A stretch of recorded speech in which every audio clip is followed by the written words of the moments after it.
Chloe dressed up to blend in, but only now while inside this shop found the matching red headscarf to go with it. Furthermore, Chloe doesn't need to dress up to blend in since she is of Indian heritage. You again. Is this your store? Well, she runs this shop here, so yes, coming to her shop would likely mean seeing her again. You don't want this. It's broken. See? Just like Nate with the Sir Francis Drake ring, Chloe comes with her own memento that will be important to the plot later. You don't know the story? Ganesh fought Parashuram while standing guard at his father's door. Yes, to defend the honor of his father, Shiva. You may think this seems like a bit of casual exposition so we the players can learn about the story of Ganesh, but just imagine if you walked into a convenience store in Alabama and the clerk asks you if you were unaware of the story of the crucifixion, and you will begin to understand how weird it would be for one Indian girl to ask another Indian girl if she was ignorant of one of the most well-known stories in Hinduism. You need a guide. Yeah, you need a guide through this small crowd to the road just beyond it. I'll just leave my open-air store unattended. Chloe has some of the worst posture I've ever encountered in a video game character. Sony's phones are apparently the preferred choice for treasure hunters according to the last 2 Uncharted games. Tell you what, when I get back, pizza's on me. This little girl had such an impact on Chloe that she actually keeps her promise at the end of the game. The only thing this kid did was overcharge Chloe for a scarf that she doesn't even wear, and tried to pickpocket her Ganesh statue. Okay. Red door. That's it. But you could call and ask Nadine for better directions in the photo of the red door she sent you. Hey, hold on. What's your rush? How do I know you're not smuggling something in here? This scene of guards using checkpoints as an excuse to get touchy with a woman happens way too often in games. It's a cheap method of pointing out the bad guys. Not only did these people leave all of their laundry out to dry at night, they had about a dozen bed sheets that needed drying at the same time. What the hell was that?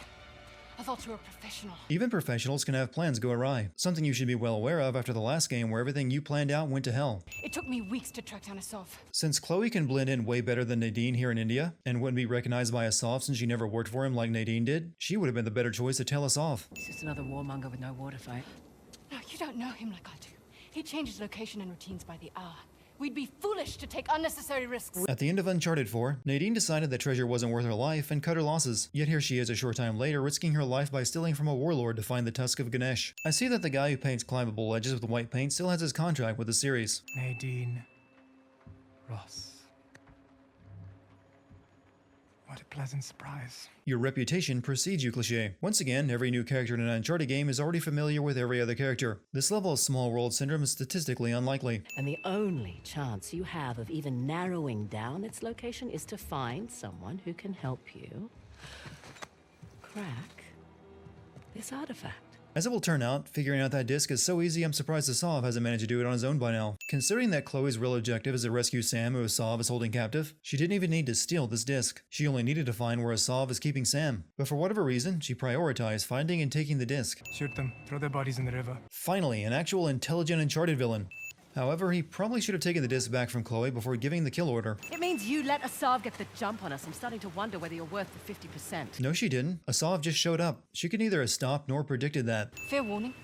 Last person who betrayed me wound up dead. Yeah, but you didn't kill Rafe. Nate did. One of these days, this series will have an escape sequence set in a city with decent city planning that doesn't allow for this kind of shenanigans. This game wants you to know that Chloe is indeed thick. That is all. All of the important information is in the middle of the book, cliché. I bet we find these symbols.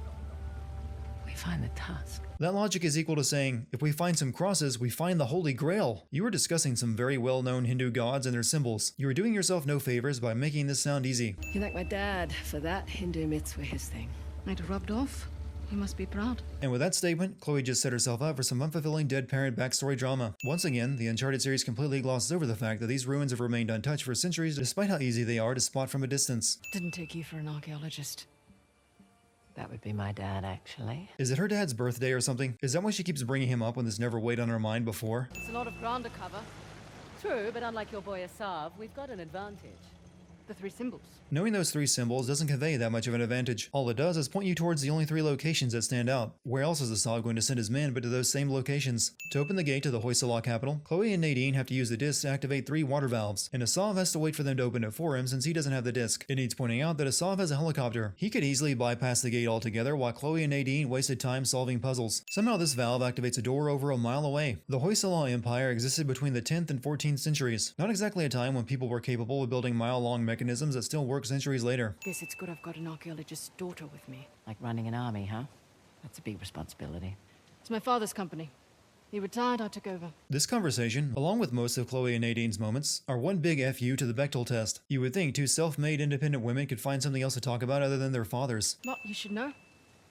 Heard you and those Drake brothers are close. And I decided to work with you despite the fact that I tried to kill both of them. Also, Chloe could not be close to Sam. Sam couldn't have met Chloe until after the last game. Nate is the only one Chloe had any prior relationship to. Yet according to Nadine, she's close enough to both of them to already hear about it from others. In fact, I'm pretty certain that unless Nate introduced Sam to Chloe, she wouldn't even believe that they were brothers since Nate never told people about Sam. I'm all for a good environmental puzzle, but this seems more like a carnival attraction than any kind of ancient security system. What? Your dad was after the tusk? Oh, my dad was obsessed with it. He spent every day and night researching it. All our money wasted. What makes Chloe trust Nadine so much as she opens up to her like this? She knows very well that Nadine hates two people that Chloe is friends with, and that she herself is not being upfront with Nadine with the reason for being here. Australia. Your accent makes sense now. Chloe's accent was supposed to be Australian. Could have fooled me. Alright, what the hell is that thing you keep playing with? It's my stress toy. I just never happened to use it to relieve stress before until now. That's a solid rock door. These two just deadlifted. This one arms dealer demanded to speak to the man in charge, then tried backing out when I informed him I was running the show. Nadine talks about working with an arms dealer in the past. Later, she will be incredibly upset to learn that Shoreline, her former private military company, is working as arms dealers. You should take a picture. Send it to your dad. Just take the picture. Show it to him in person then. No, it's just a few decades too late for that. How did you fail to realize that Chloe always spoke of her dad in past tense? You walked right into this uncomfortable situation. How is it that everyone in the Uncharted universe is an expert free climber? First it was just Nate, but with each new game, every character became just as good as him. Elena, Sully, Chloe, and now even Nadine. This giant statue has giant statues inside of it, crawling through narrow crevice loading gates. I'm just gonna come out and say this. Tomb Raider has far and away the better puzzle design. All of the puzzles in that series are physics-based, which means it makes sense and you can wrap your head around them. While Uncharted relies completely on sequence puzzles that require you to suspend your disbelief that anyone would go to the trouble of building such things, and that they still function after centuries. Where the hell's the tusk? I don't know, none of this makes any sense. Yeah, it does. The Hoysala sent us on a fool's errand. Just like in every other Uncharted game, right when it seems that they've hit a dead end with no treasure to speak of, one character will get very quiet, then come to a eureka moment about what the ancient civilization was actually thinking and where they need to go next. Ganesh is the symbol of, Halabadu. and Shiva was the symbol of, Belor. which was the old. The old capital. Exactly. Normally people in stories don't intentionally play the pronoun game. It's just a dramatic tool to build suspense. Chloe, however, plays it like she's cramming for an exam. What if the king built this spectacular city and it was a wonderful target for the Persians? And the old capital was forgotten. So this whole city was a decoy. I can sort of get behind that, except that the old capital is within spitting distance from this place, so I don't see that fooling anyone. My man worked for a week and turned up nothing. They probably hired the wrong expert. Everyone keeps bringing up Asav's expert again and again without ever mentioning the expert by name, which makes it a big red flag about who it likely is. In times of war, these aqueducts, they would run red through the capital. Those who would not fight had to be used to inspire those who would. During times of war, the Hoysala would pollute their own drinking water? That doesn't strike me as sound military strategy. This is an intimidating speech and all, and props once again for Asav being practical and simply trying to shoot Chloe. But a speech about sacrificing people who refuse to fight to inspire others doesn't really fit the situation. He's simply planning to kill people who are opposed to him. Nadine, who in the previous game could beat the crap out of Nate and Sam simultaneously, is unable to even hold her own against Asav. This inconsistency really pisses me off, because it felt out of place that she was so tough in Uncharted 4. But now that Nadine's a protagonist, she's been taken down a few notches. To rule a people, you must first sow chaos. That seems counterproductive. Sam Drake. He's the goddamn expert. Is Sam Drake. That makes yet another game that Troy Baker and Laura Bailey, Nadine's voice actor, appear in together. You know what? This is a good thing. I can kill two birds with one stone. What makes you think Chloe is cool with killing Sam? You already know that she's friends with him. You knew Even my for history dead. with Sam and then you dragged me into this anyway. Nadine has a good point. Why pick her to help you knowing that she hates Sam and you would have to keep her in the dark about him? It's not like there weren't options. Nate would help save his brother even if he is retired, as would Sully. Your history with the Sav made you the obvious. Nadine's history with Asav has not aided you in any way. If you wanted to use Nadine for that, it would have been better for Nadine to approach Asav and work with him while helping Chloe from within. You know, like you did back in Uncharted 2. This breakup lasts all of 5 minutes before Chloe and Nadine make up. You lied to my face. I didn't lie. I just left out the part about Sam. That's called lying by omission. It still counts. What are you doing? Making sure we're not followed. That's a good idea. Yeah, because no one can flip the switch outside and open the door like you did. Perhaps someone can correct me, but I'm going to say elephants don't live inside massive cave complexes. What happened with your father? He was the guy that couldn't walk away. Let's just recycle the theme of the previous game, but in a much less interesting way.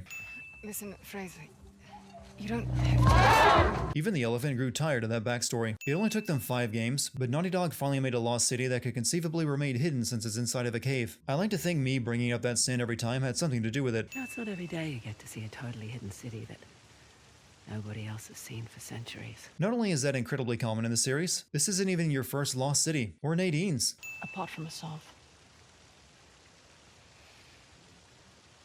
Apart from Asav. And a few of his men. Nadine would be excellent at game sense. The Ganesh statue Chloe fiddled with all this time is a key that leads to the tusk. I'm certain everyone was picking their jaw up off the floor after that reveal. Asav has been very efficient when trying to quickly deal with Chloe and Nadine. This time, however, he brings them along with him into the treasure chamber to solve the final puzzle for him, just like Lazarevich did in Uncharted 2. Then again, considering how annoying this puzzle is, I can't blame the guy for wanting someone to do it for him. He wouldn't give you up, despite my efforts to persuade him. He couldn't give them up. It's not like Sam knew their location while you held him in custody. That's clever. Perhaps there's a little Indian blood in you after all. That's racist. This statue is built to prank you after solving the puzzle. Well, my friends, I would love to kill you myself. You had the right idea with shooting them. Why chain them to the floor and flood the room? Something about an arms deal. He's selling the tusk. So much for preserving his culture. At the start of the game, Asav called Chloe a parasite for wanting to profit off Hoysala history. Yet Asav is doing the very same without a hint of irony. Shoreline? The hell are they doing there? We got rid of all these guys. Sam. Chloe shuts up Sam before he can expose a Shoreline plot hole even further. Nadine herself stated that most of her men were dead by the end of the last game, and they were already struggling financially before that. Shoreline still being around and working with Asav is a stretch to say the least. I thought Shoreline didn't do arms deals. They didn't. That goes against the story you told to Chloe earlier about working with an arms dealer. There's Asav with Orca. Who? My former lieutenant. Ah, that guy who had like one line in the previous game. What a bastard. Whoa, wait. What about a plan, guys? Like I said, there's over a couple dozen guys in there. Relax. You'll live longer. Relaxing is not a plan for dealing with a dozen armed soldiers and a helicopter. Let me helpfully pull you into my chopper so I can punch you instead of shooting you or pushing you out. You're even more desperate than I thought. I'm not the one reduced to hustling weapons to ragtag insurgents. You know, you did work for Rafe. Gun! Nadine still had her gun trained on Orca, so she likely would have shot him before Orca could have fired. Sam probably made that harder for her. Even if you catch that train, what happens? Disarming the bomb is impossible. Is stopping the train, decoupling the cars, derailing it, or getting the bomb off the train no longer options? Because those seem like options. You'll die. Why is stopping the train so much more dangerous than all the stuff you've been doing? It's not like you haven't been fighting Asav's men this entire time. Hell, Chloe even has experience in train shootouts. That bomb detonates in the city. It'll spark civil war. I can't walk away. I'm tired of walking away. Chloe has essentially reversed her entire character from Uncharted 2 when she argued for cutting and running with Nate and Elena over risking their necks to save others. While you guys are having this should you or shouldn't you debate, the train is getting further and further away. This train, which is going to explode once it reaches the city, is filled with Asav's men. They loaded the bomb, so they have to know what is about to happen to them. I was going to send this train level for being another recycled idea in a game already full to bursting with recycled ideas, but actually, this one is way better than the train level in Uncharted 2. Just like every other time an Uncharted game has you jump on top of a moving truck, I have to wonder why the guy driving doesn't hit the brakes once he realizes that he's helping the people he's supposed to kill.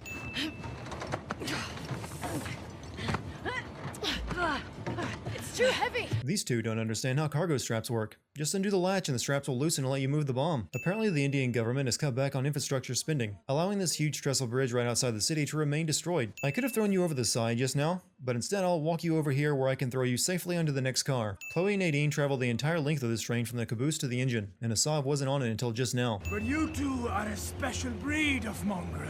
That's racist. The bomb! I'll just buy another. Why are you so focused on fighting them? They switched the tracks. The train is headed for a collapsed bridge, not the city. Asav kicked Nadine off the left side of the train, yet she climbs back up on the right side. My cleansing would have been beautiful! Did you ever think maybe you're the bad guy? Bomb that was too heavy to move earlier now moves easily to pin Asav to the floor. They survived this. That explosion didn't seem like it would have killed the thousands they said it would. So, what's next for Nadine Ross? Take back Shoreline. I'm done with Shoreline. If anything, I was thinking I might give this treasure hunting racket another go. Well, that completely undercuts your decision from the last game. How much How much do you think that we're gonna get for that baby? This is one thing that has always rubbed me the wrong way with these characters. They don't know how to monetize. All they can think of doing is finding treasure and selling it. Writing a book about your adventure and then selling the movie rights would be far more lucrative. Staring off into the sunset cliche.